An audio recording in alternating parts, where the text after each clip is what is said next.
Newsy news. Newsy news.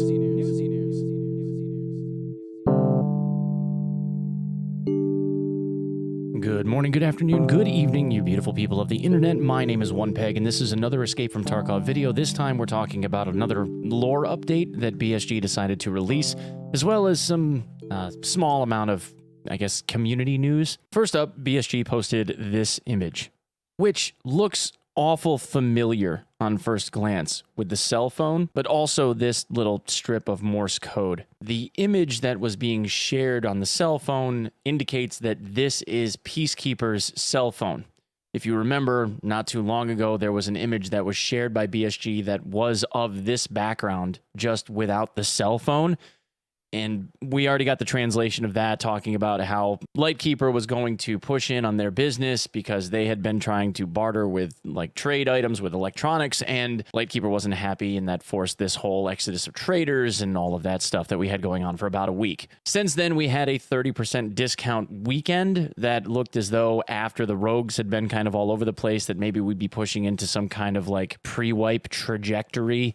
All along, I've been saying that the game will probably end up wiping in June. Back in February, I ended up doing a video about that, but I digress. If it's later, it's later, but I don't think it's going to be this month. Anyway, that little piece of Morse code ended up saying, stop the discounts, or else. Basically, Lightkeeper is saying that they need to stop doing the trade discount stuff, or it's going to get worse. So the trade discount stuff has now ended, officially as of now. But one other interesting takeaway from this. In the background, you see this.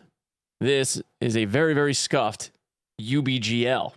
Looks like this, which was already teased to us way back when by the devs. We know that the UBGL has actually been in the game files since the earliest days of the alpha.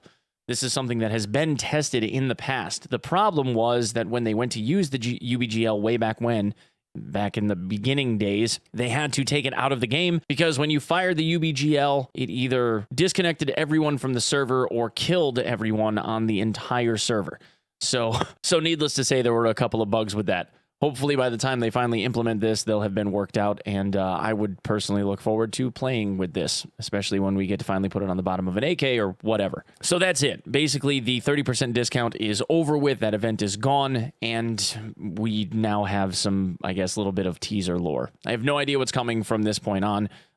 Could just be we're going to have some normal weeks. Maybe this finally starts a series run up onto some pre-wipe stuff where we see major stuff happening every day instead of every weekend. Like I said, I still don't see it happening until sometime in June, so we've got at least a couple of weeks in my mind. Maybe it pushes out later in the summer. I really don't know. But with the timing the way that it is, I really don't see there not being a wipe once the Lighthouse expansion finally comes out.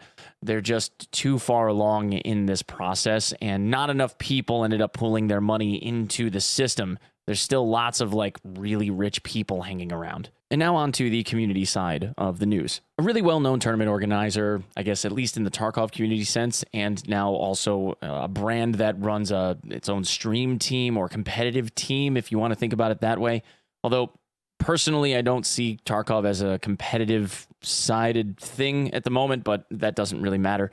The fact is that Evasion is run by Sigma, who is a good friend of mine, as well as her husband, Hotel Bravo. They started this organization a few years ago in an attempt to try to branch away from just being about streaming. And they've done a fantastic job.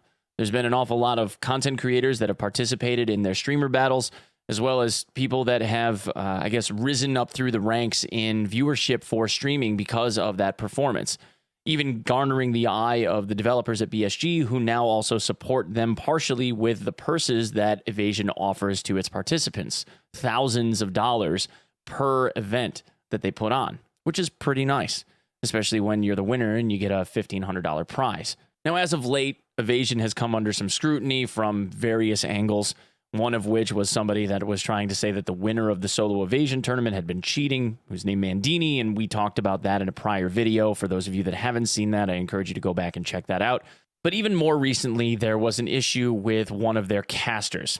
And I'm not going to name any names. I don't feel like dragging anybody through the dirt. But there is this statement that Evasion put out that a lot of people thought was very vague. So Evasion states, "We had allegations brought to our attention, which we have investigated upon careful consideration and review of the evidence. We have determined that in this occasion, our company values were not aligned with one of our casters. We will no longer be associated with Evasion. He apologized to any party that has been affected. Now, this statement was in reference to two lady streamers, one of which had openly admitted that they had a degenerative issue that was affecting their ability to grow hair naturally. The second person had been making comments about the first one with the hair loss problems, about how they had been constantly changing their hair, and images that they were placing on Twitter, for instance, looked like they were not in chronological order, basically attempting to allude to the fact that they were fake. Now, of course, this is none of anyone's real business to begin with, but as it came out, as it was revealed that the reason why this person had their hair changing was because they were wearing wigs due to the issues that I had just mentioned. The unfortunate thing that ended up spurning from this is that whenever the person with the hair loss problems name had been coming up inside of this other streamer's chat, or if they had been mentioned on a podcast, there were faces being made, sneers that were made, and jokes being made at the expense of this person with the hair loss problem. Even so far as having screen caps taken of people inside of those chats that were considered VIPs asking if they can start up jokes about so-and-so's hair loss problems now, which obviously is in poor taste. So what this is in reference to is Evasion finally taking the action that a lot of us had hoped that they would have taken sooner, and finally got around to dismissing that particular caster. While it did take them a little while, again, these are growing pain type of issues that comes with organizations as they grow in size.